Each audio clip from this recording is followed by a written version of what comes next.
What's up, everybody? I'm Steve Nader here with Beach Team Real Estate, and I am sitting here talking with Bob Maldonado from Essex Mortgage. We want to absolutely share as much information with everyone as possible. There seems to be a lot of misinformation out there, Bob, with regards to what's available for the lending world and what's going on in mortgages. Now, I know that the lending world has definitely been changed, is probably an easy way to put it, but what are you seeing out there with regards to the programs that are available and, things of that sort? I mean, where's the state of lending right now?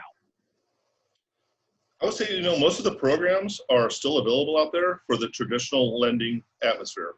So we're still doing 100% down payment assistance programs. The conforming loans are still available. VA, FHA, USDA out in the Inland Empire areas that are potentially there. The jumbo loans were still available to us too.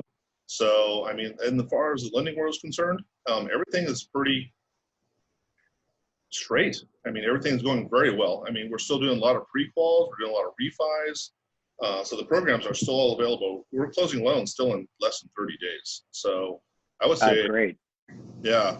The one thing is, people had issues with like the appraisals and some of the IRS transcripts that we normally have to get. And we've been able to deal with that. Fannie and Freddie have said, you know what, drive-by appraisals are okay on purchase transactions because of this pandemic. IRS transcripts we don't necessarily need. So it's been helping us quite a bit. And, it's interesting because I was talking to a client last week and he was telling me, he said, I've heard that you need now 20% down to buy something and you have to have a FICO score of 700 or greater. Is that true? That can be true with some broker relationships, but with most direct lenders and maybe even some brokers, that's not true. You can still do 100% financing. I have one in escrow right now, 3% down on a condo purchase. First-time home buyer, not a problem. Fannie Mae still accepts that. Okay, awesome. So you don't need to have 20% down even in this environment? Correct.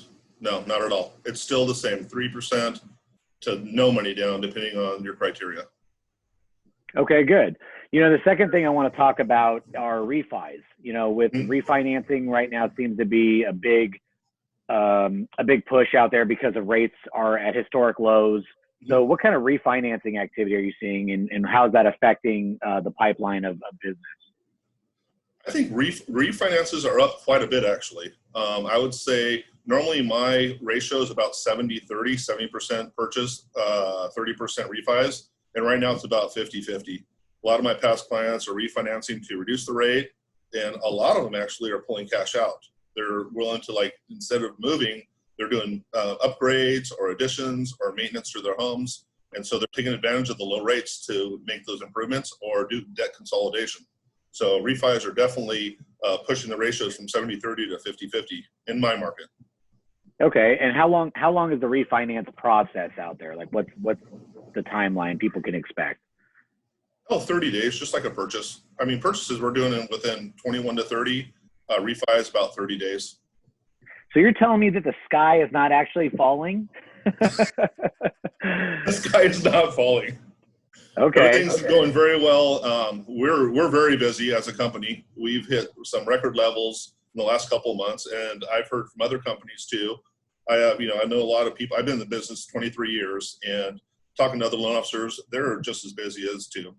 And real estate agents. We're all working very hard to help people get into homes and refinance their homes and get the lowest rates possible. And it's still happening, and we're still closing transactions, and they're still recording all the grant deeds and everything else that we need to have recorded. So everything's working very well. Okay, good. Well, that's some good news to hear. I am curious about the changes in so many people's job status. That's the third thing I really want to talk about. A lot of people have either been having their salaries reduced or their hours cut back, or even worse, with unemployment or furloughs. How do you expect, or what are your projections for the future of somebody being able to qualify for a loan if they've been furloughed or maybe collecting unemployment? Well, if they're furloughed and they're getting paid a lower amount, we're going to use the lower income currently as their income to qualify. So as far as being future, they would have to be back on the job A big concern that the investors have is that some of these people may not go back on their job, and that's a big concern of theirs. And so they're being very cautious. And so right now we're asking for W-2 wage earners to have a pay stub within 15 days of close, showing that they're still making the same amount of money.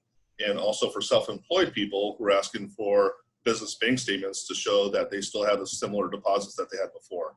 Okay. So when they get back on the job is the income we'll use. Otherwise, we have to use the income now. As far as their unemployment income, we can't really use unemployment income until they're back working full time.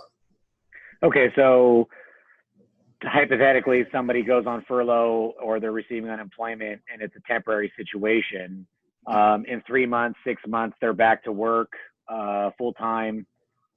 You would be able to then use that income as their qualifying income, or is it still kind of a moving target?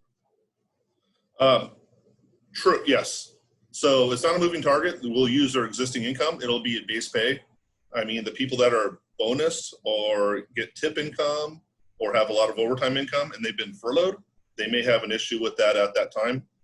As of right now, we're going to use whatever that base income is going to be when they go back to work. However, again, that is a moving target because investors haven't given us guidelines on that as of yet.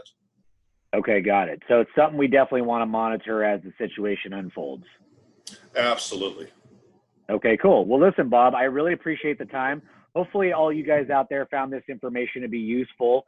And again, if you have any questions with regards to financing, you can always reach Bob Maldonado at Essex Mortgage or contact me. I'm Steve Nader at Beach Team Real Estate. You can also follow us on Instagram at My Beach Team and Facebook as well. And then you can also subscribe to our YouTube channel. So anyways, hope you guys found it useful. We'll see you guys all in the next one. Thank you so much. Thanks, Bob.